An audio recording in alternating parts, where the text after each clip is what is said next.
Günaydın. Bugün 10 Ağustos Cumartesi. Yarın bayram. Bugün Arife günü. Turumun 6. günündeyim. Şu anda Kastamonu'dayım. Kastamonu Üniversitesi'nin konuk evindeyim. Şöyle. Burası yer olarak kaldığım en güzel konuk evlerinden biriydi. Hem temiz hem yeri de güzeldi. Saat 5'i 20 geçiyor. Bugün en erken çıktığım gün oluyor. Çünkü bugün epey bir sıcağa kaldım. Yani o kaldığım sıcakta beni fazla mutsuz etti.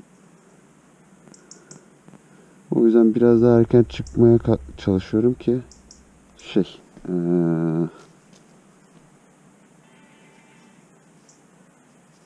biraz daha erken çıkmaya çalışacağım. Bir de yani artık yorucu olmaya başladı uzun yol. Belim falan çok ağrımaya başladı. Yani turu bölerek yapmak daha mantıklı olmuş ama artık çıktık, yapacak bir şey yok. Yani daha sık mola vereceğim. Sıcağda kalacağım, yapacak bir şey yok. Dün koltuk yumuşatmak için bir şeyler yaptım ama olmadı. Tamamen çıkardım. Bugün artık standart bir seleyle seyahat ediyorum. Dün 513.9 514 kilometre yol yapmışım. Akaryakıt almam gerekiyor. Bunu da hep yapıyorum yanlışlıkla ya.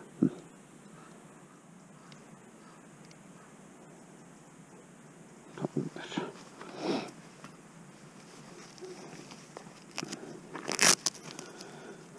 Akaryakıtı genelde Shell'den aldım bugüne kadar. Bir kez Opet'ten aldım. Şebin Karahisar'da.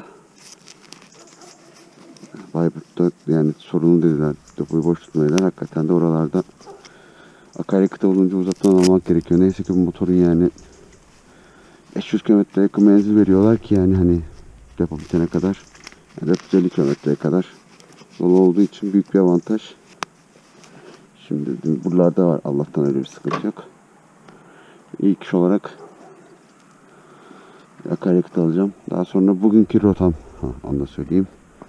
Ankara üzerinden, yani Ankara istikametini takip edeceğim. Ulgaz Dağı'ndan geçeceğim. Ondan sonra yani Ankara'dan gittiler ama o yolu gitmek istemiyorum. Eskişehir üzerinden gittiler. O inanılmaz sıkıcı bir yol. O yüzden bir değişiklik yapacağım. Ankara istikameti takip edip Bolu'ya geçeceğim. Bolu üzerinden Mudurnu, Göynük, Taraklı.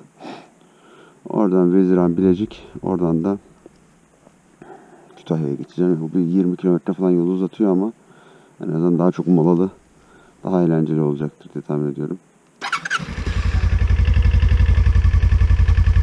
Şimdiden herkese iyi seyirler dilerim.